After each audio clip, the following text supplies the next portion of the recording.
పగలు కానీ రాత్రి కానీ, గృహం లోపల కానీ బయట కానీ, అస్త్రశస్త్రాల వల్ల కానీ నేను స్వచ్ఛంగా జీవించి ఉండాలి.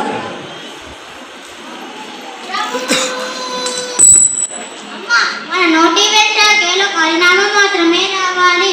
నిండు మనసున ఆయన శరణాగతి కోరాలి. ఆ నామం మాత్రమే అందరికీ ముక్తినిస్తుంది. మర్చిపో. నేను భగవంతుడిని ఎప్పటికీ శత్రువుగా చూడలేను. నేను ఆ ప్రహ్లాదుడికి మరణదండన విధిస్తున్నాను. ఈ రోజే చేయబోవాలి. మా ఇద్దరి మధ్యలో పెరిగిపోతే ఎవరో సింహం ఎవరో.